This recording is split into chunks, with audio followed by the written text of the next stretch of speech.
Hello everybody, welcome to the CarlosX720 channel, which is a secondary channel for CarlosX360. It does live streams and it does gameplay.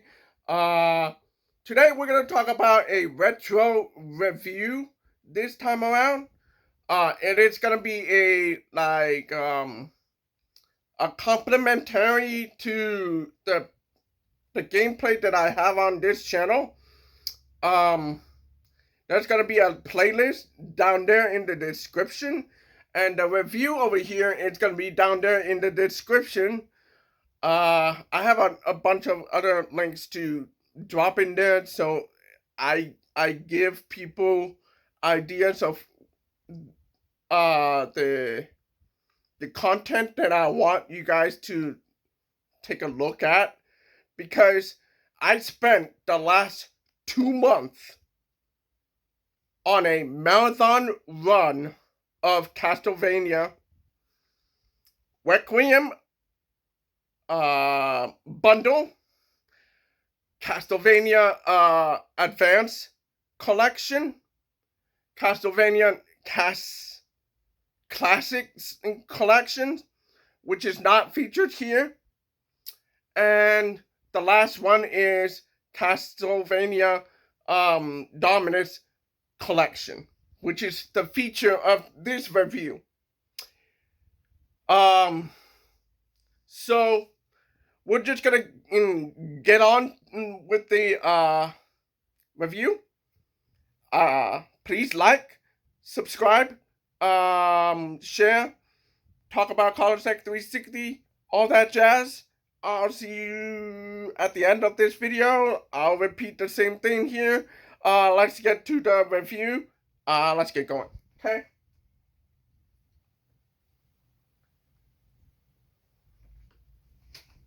Castlevania has been a long-running franchise that was born in 1987 as Haunted Castle. It was a arcade game that it was planned around arcade launch, but in 1986, Castlevania was also released for NES and was pretty successful because of the install base of Nintendo Entertainment System, which is known as NES. So that's what NES stands for. It spawned its own franchise as Castlevania. Following the release of Castlevania, Konami released Castlevania 2 Simon's Quest in 1988 and Castlevania 3 Dracula's Curse in 1990. In 1991, Super Castlevania 4 was released for Super Nintendo. In 1993, Castlevania Rondo of Blood was released for PC Engine's CD-ROM system. TurboGrafx 16 is its own system, but there's a CD add-on system that goes on top of it or behind it. I don't know how it works. I've never used it, so sorry. So anyway, that was an add-on, and that reached a small sample size of Castlevania fans, but this gave life to another one. Hold on here. The sequel, Castlevania Symphony of the Night, was released for PlayStation in 1997. Symphony of the Night went on to become a platinum seller with over 1 million copies. That includes re-releases, collection packs, bundle packs, whatever.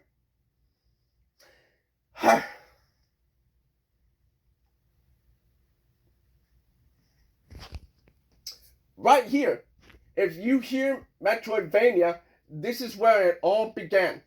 Because the gameplay of Symphony of the Night is compared with Super Metroid. That's why people talk about Symphony of the Night. People wanted more. Konami obliged. Game Boy Advance was released, and Castlevania Circle of the Moon was the launch title.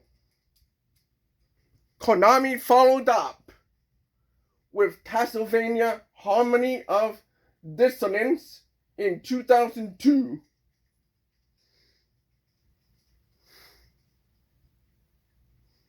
Konami then followed up with Castlevania Aria of Sorrow in 2003. Fans was having a blast with the 3 Castlevania games, probably thinking that that was the end of Castlevania. Konami said, "You want more? Here you go." While Konami was experimenting with the Castlevania games in 3D and on other platforms, such as Nintendo 64 and PS2, which is PlayStation 2, by the way, Konami brought 3 straight Castlevania games that followed the Metroidvania style of gameplay. The first of 3 was Castlevania Dawn of Sorrow for Nintendo DS, which was released in 2005, about 6 months after Nintendo DS was released. Konami then released Portrait of Ruin in 2006. Konami then released Castlevania Order of Ecclesia in 2008. Most of the games that have been released as... Okay, hold on, let me okay. Most of these games have been released as collections over the years. Castlevania Requiem, Symphony of the Night, and Wonder of Blood was released in 2018 exclusively for PlayStation 4. Castlevania Anniversary Collection was released in 2019 for PS4, Nintendo Switch, Xbox One, and PC. Castlevania Advance Collection was released in 2021 for PS4, Nintendo Switch, Xbox One, and PC. Castlevania Dominus Collection was released for PlayStation 5, Xbox Series consoles, Nintendo Switch, and PC in 2024. Castlevania Dominus Collection is a digital release and costs $24 United States dollars. Okay? Get up here. Oh, come on. Move.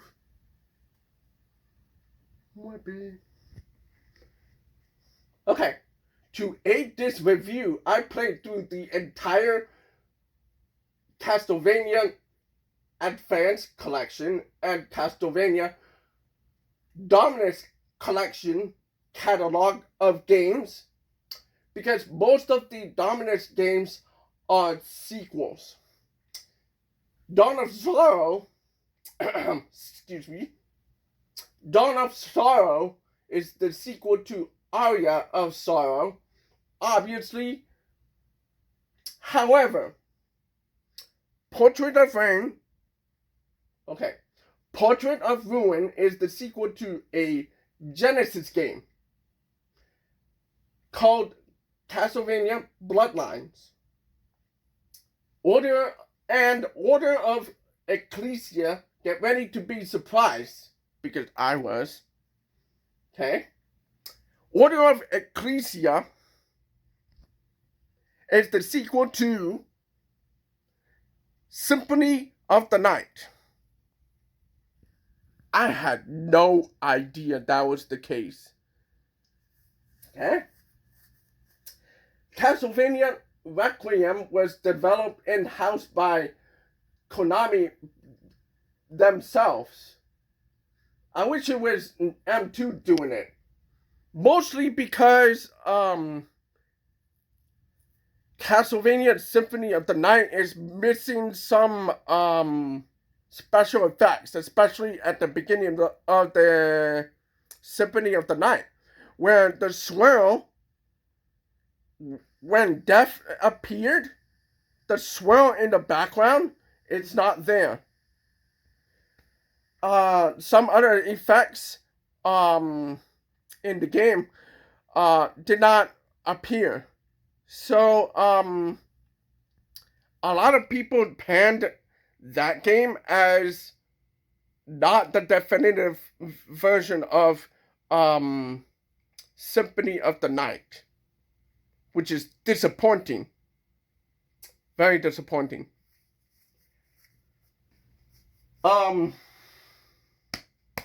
Fortunately, Castlevania Advanced Collection was developed by M2, and Konami rehired M2 to develop Castlevania Dominus Collection. Today's review is about Castlevania. I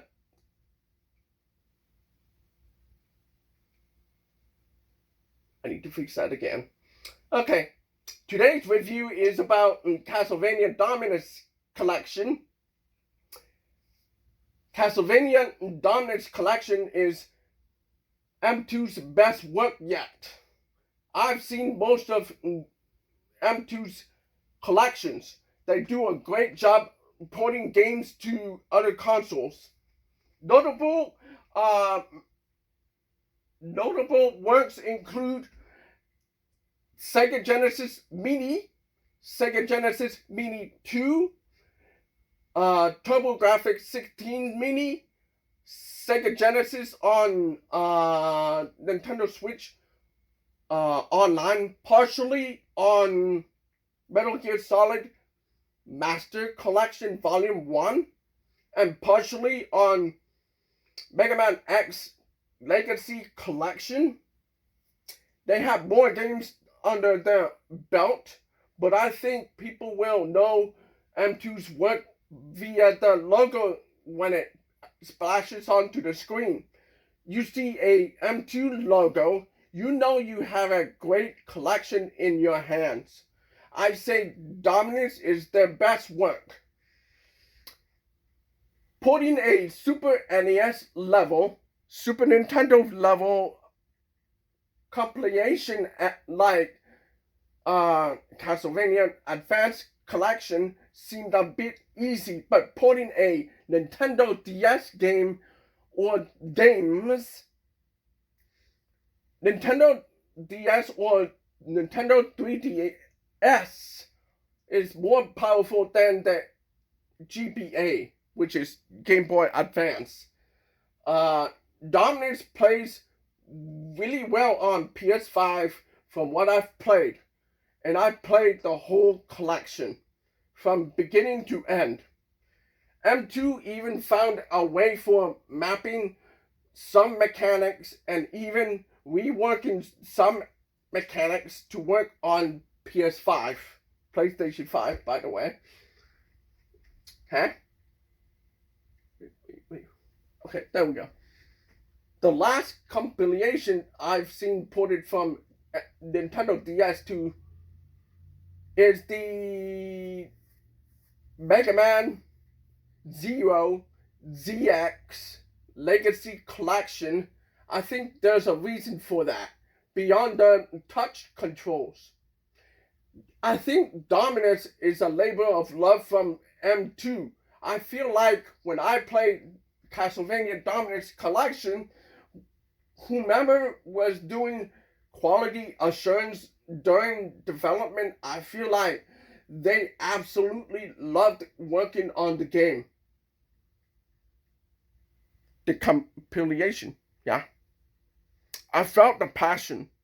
I felt like they really wanted the game to be crystal clean, crystal crisp. Like they wanted the game to be impressive in your eyes. I don't know what I don't know how to explain it. It when you play the games, it feels like it comes on the screen like like perfect, like wine. I feel, yeah, they absolutely loved working on the games. There is an extra game in Castlevania Dominus Collection, and it's circling back to the beginning. Haunted Castle. And the logo is in Japanese. M2 didn't change the logo. I don't think Konami said put this logo as the logo. No, no, no, no, no, no, no, no, no, no, no. No. Untouched. Konami is not shy. Konami is not shy. They really want the collection to be genuine. Okay?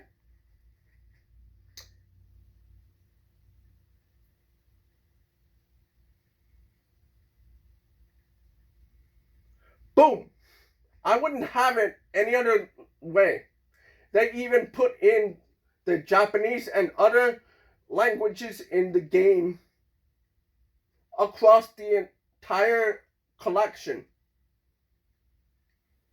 The rest of the collection. The other thing they added was something interesting. A remake of Haunted Castle. Haunted Castle Revisited.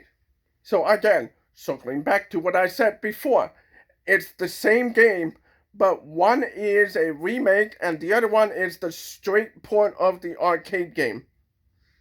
Okay? Since this is a retro review, I'll make this a cool way to review all the games. Before playing Castlevania Dominus Collection, I have never played any of the Nintendo DS games. I've always wanted to, and this was the perfect opportunity to play them. And so, this begins the review of the retro games. Enjoy.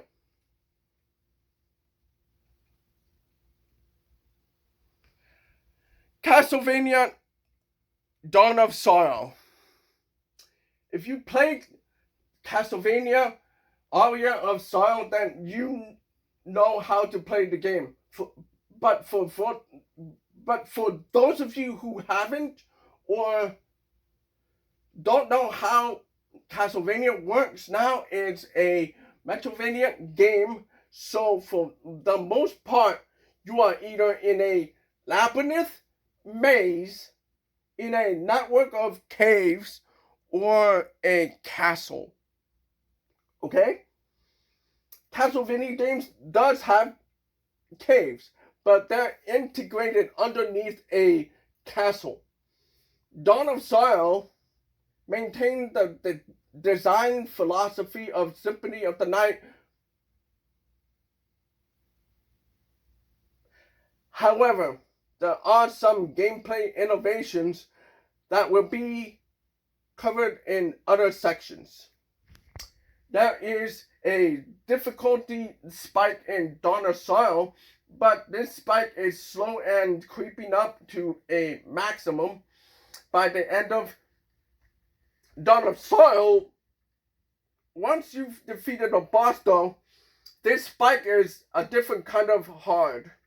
I'll discuss this more in the controls section, but gameplay wise, bosses get harder and harder and harder every boss battle.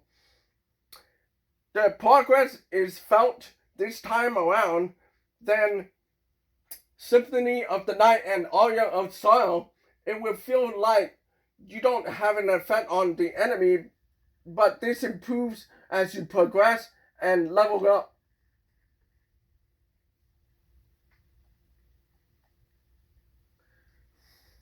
I'm not going to spoil the storyline for the game because Dawn of Sorrow takes place literally right after Order of Sorrow wraps up. But I'll mention some parts of the game. You, Soma, you the player, Soma, will start battling in-app villains who are vying for being the Dark Lord of the Castlevania. Castlevania being the fantasy Pennsylvania castle, hence Vania at the end is Pennsylvania, and the castle is just the castle itself, so Castlevania. A lot of people don't know that. Okay? So, you are battling against two possible candidates. As I mentioned earlier, Dawn of Sorrow has some innovations, and it's around Nintendo DS's control scheme. In Castlevania Dawn of Sorrow, when you beat a boss, you are greeted with a prompt like a magic seal. On Nintendo DS, you are to use the pen shipped with the handheld, like a pen.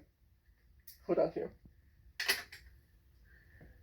This is a real pen, but this end is not this thing. Okay? So that thing is now your, like, when you draw on the screen, you pretend this is a circle, but you have to go like this, this, this, this. And you have to do it in a specific motion. If you fail that,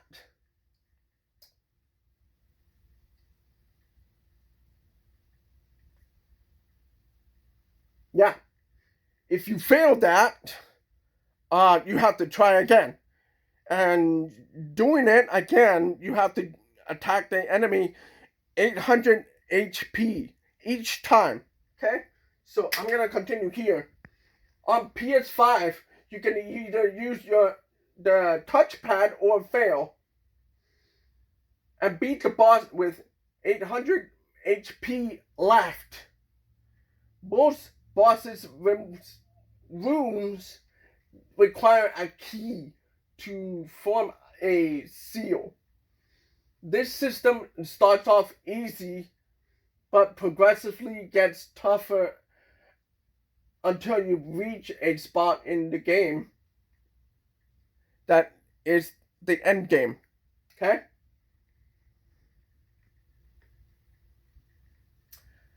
If you liked Castlevania Symphony of the Night or Castlevania Order of Sorrow, Castlevania Dawn of Sorrow has beautiful scenery.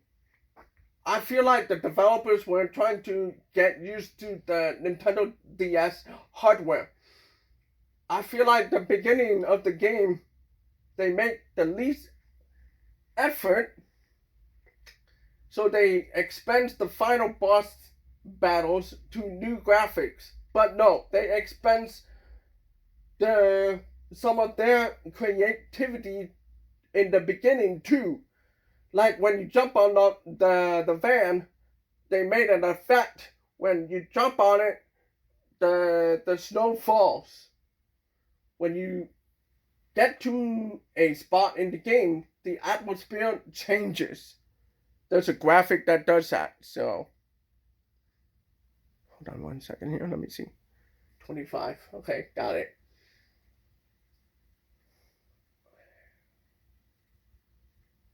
The atmosphere changes, kind of like in Symphony of the Night. If you reached a waterfall, you are graced with a steamy atmosphere. It blooms the screen. That's what it creates in some places. I played Castlevania for the gameplay, but if there's anything that brings me back or keeps me hooked to Castlevania, it's the music. Dawn of Sorrow had some interesting music and crescendos during a boss battle.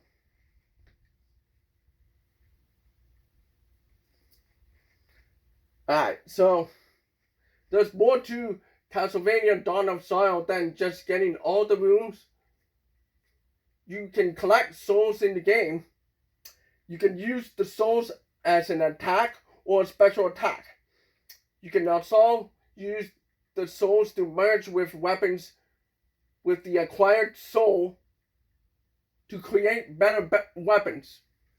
The replay value is extended by going to specific rooms that is blocked off by segregating that room with a specific item or ability or soul to get to that location.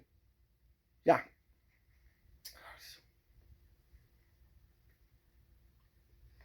Castlevania Portrait of Ruin.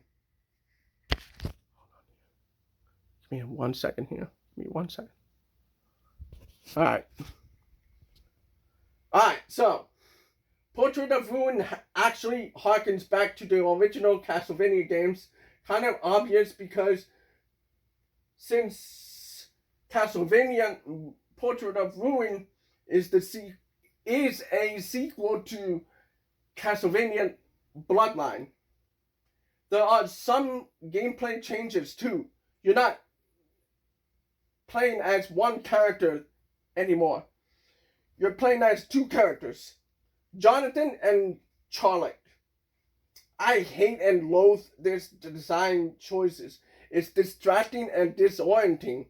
I understand why it was designed this way. It's designed around Nintendo DS's innovations. I think this was designed around Nintendo DS's co-op capability. You meet a player, you meet another Nintendo DS owner, and that player can join your game and battle with you. During gameplay or boss battles,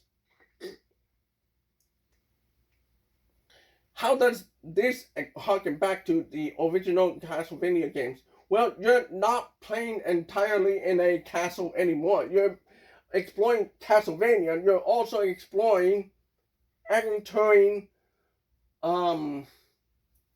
paintings, and you explore small towns, sort of like how you began Castlevania from the beginning of a castle's quarters.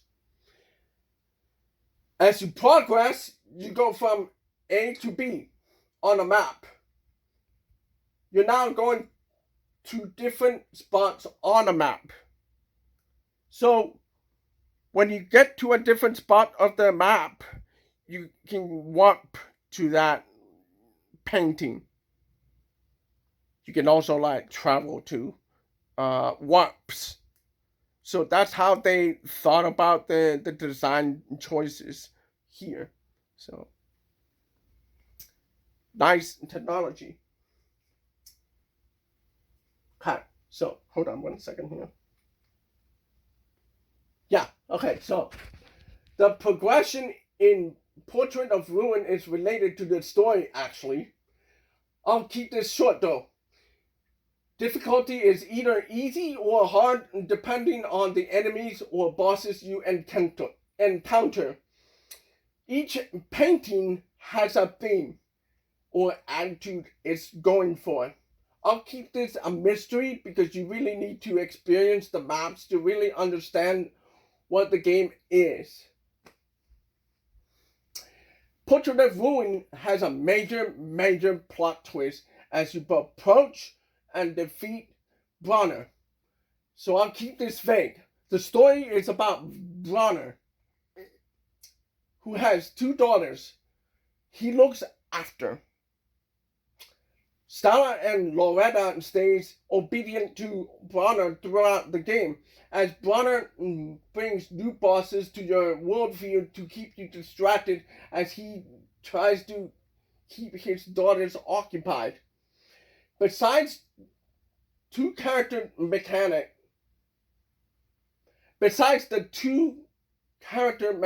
the co-op opportunities and character swap feature, which is that's a cool feature. But here's the thing. It's distracting to me because sometimes you have to do that, sometimes you have to do this, sometimes you have to do that, and sometimes you press the wrong button and you die sometimes. Portrait of Ruin feels a bit weird at first, especially if you use a sword or mace. There's a weight to it, so you try to move your sword, right?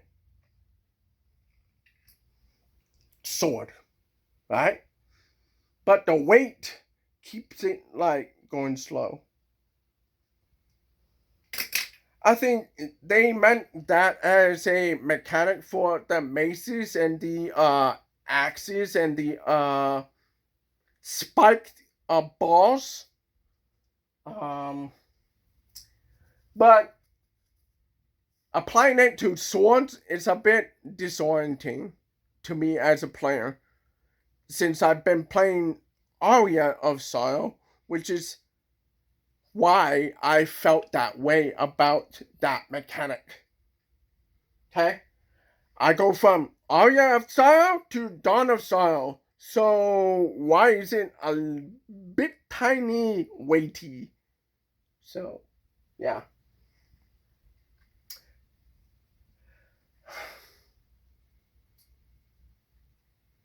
If you use a sword, there's a weight. If you use a sword or mace, there's a weight to it, resulting in slower swiping of said weapon of choice. As the game progresses, this grew on me as I continued to play the game. So I got used to it, but it doesn't change the fact. Okay? So, go down a little bit here.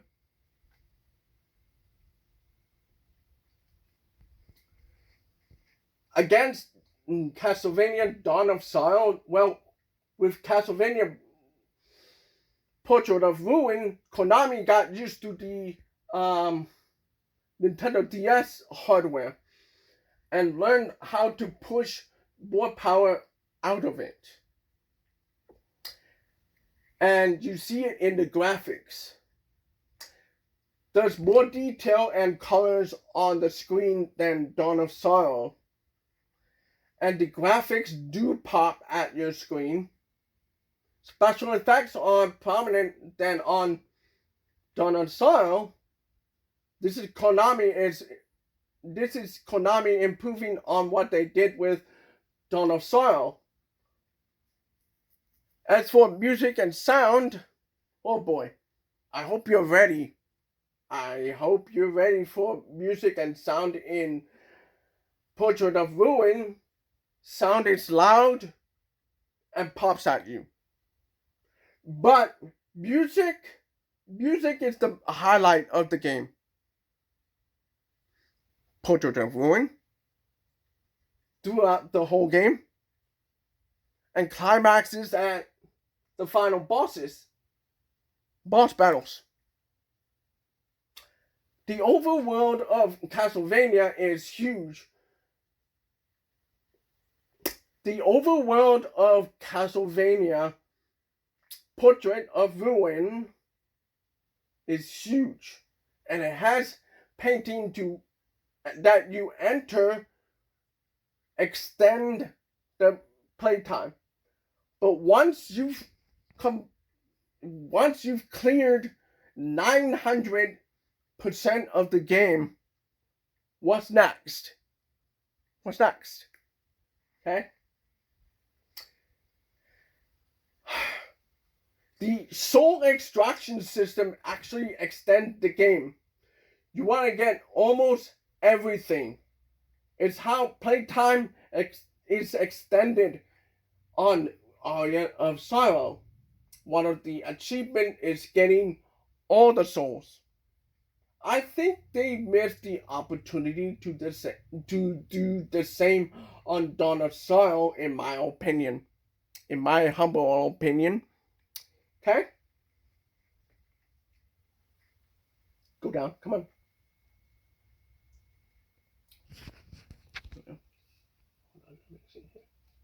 One second here. Once again, Castlevania Order of Ecclesia harkens back to the original Castlevania games. This time, you're not starting out at the castle quarters. You're starting in a monastery, and you have a world map now. You will progress through these locations, and sometimes you may even unlock a new location via a particular location on a map. You are playing as a single character once again. But for the most part, the game harkens back to the original Castlevania games. The difficulty in Order of Ecclesia takes its sweet time and has difficulty spikes from time to time, especially with some bosses, as early as the first boss battle against the skeleton. As you level up, Shaona obtains new moves, new abilities, new weapons, and whatnot. I will not mince words. Order of Ecclesia is frustratingly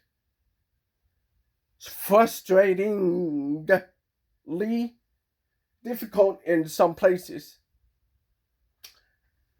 And that goes double at the end, where there's 2 rooms that acts like a battle arena. One room is a puzzle, and the other one is the battle arena style map. And there's no save point in there. It's kind of like Circle of the Moon. So I don't know why. If there's one thing that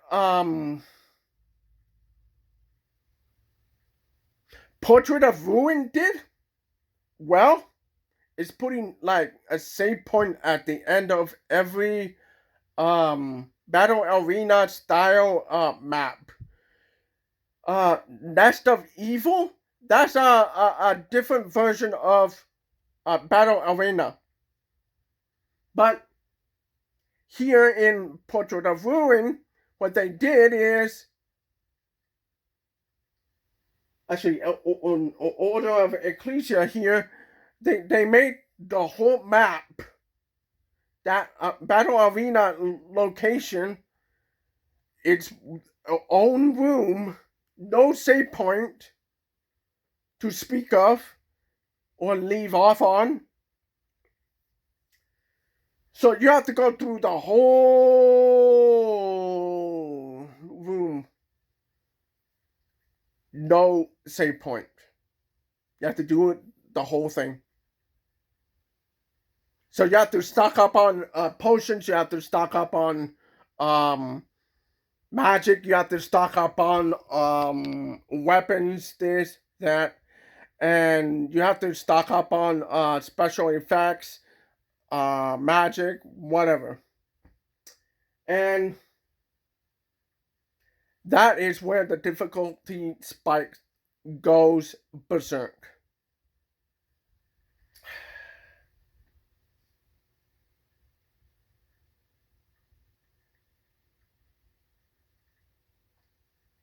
Hold on here. Let me. I'm trying to.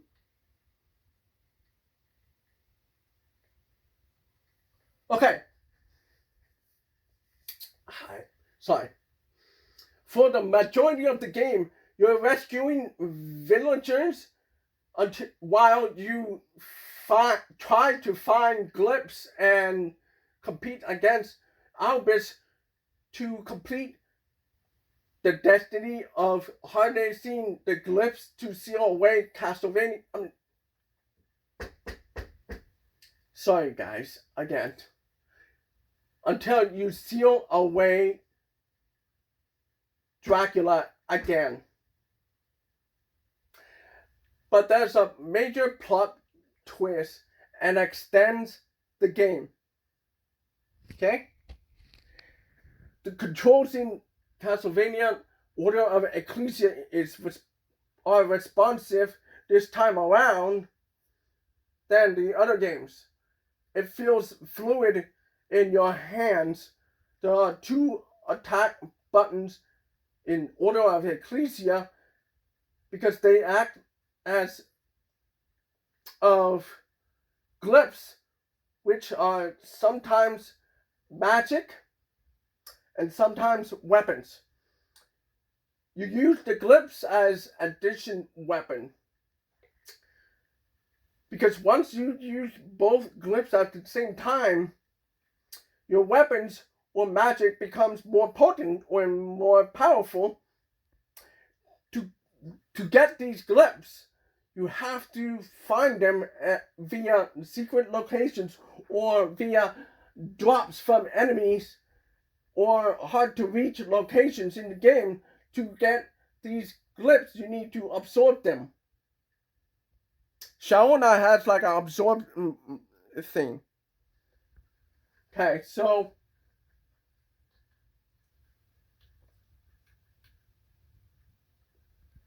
once again, as developers get used to Nintendo DS, they harness the power of Nintendo DS.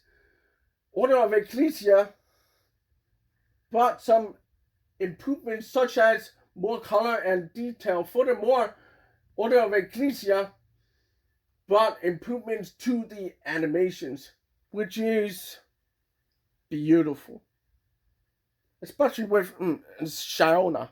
Shaona and her character, it feels smooth. I don't know how they did it, but they made the transition from one animation to the other one beautiful. Each Shauna animation was carefully crafted to fit the moveset of the character. When Shaona jumps, she jumps in a bowling ball way and has a separate animation when you finish rolling. When Shaona finishes her jumps, her hair and dress weaves with her jumps. Almost like the developers actually wanted Shaona to have the best animations in the game. Yeah.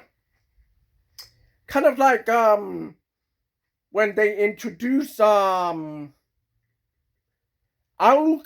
in Symphony of the Night. They did kind of the same thing.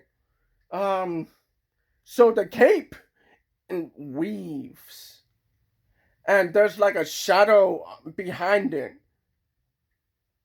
I don't know what they did. They worked their magic. It was beautiful. Once again, the music is the highlight of Castlevania Order of Ecclesia. You will find some epic music permeating throughout Order of Ecclesia as you explore the maps and battle enemies or bosses. This time, Castlevania Order of Ecclesia has more replay value than searching all the maps. It also encourages you to absorb all the clips, kind of like the source extractions from Dawn of Sorrow, and it encourages you to use different kinds of glyphs, and has 2 completely optional maps that are similar to Battle Arena in Symphony of the Night and or Circle of the Moon and the Knife of Evil Gauntlet. Once you complete Order of Ecclesia, you unlock Albert's mode and the traditional boss rush mode.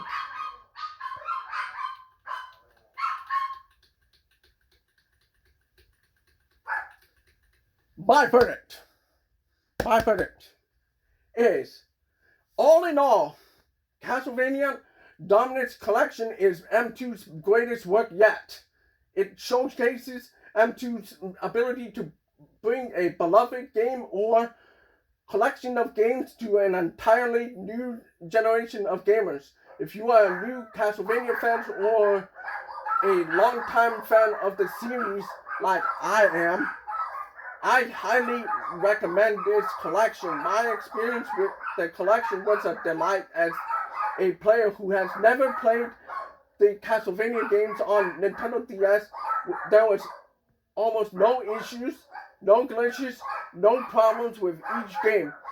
If I have never played the Castlevania games on Nintendo DS, I would recommend Castlevania Dominus Collection.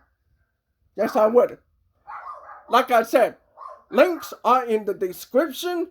Go look at them. Watch my videos. Please like the video. Subscribe to the channel. Share the video. Comment on the video. Talk about CarlosX360. I'll see you guys later. Enjoy the Castlevania videos. Please. I worked very hard on them. Have a nice day. Stay awesome. I'll see you guys later.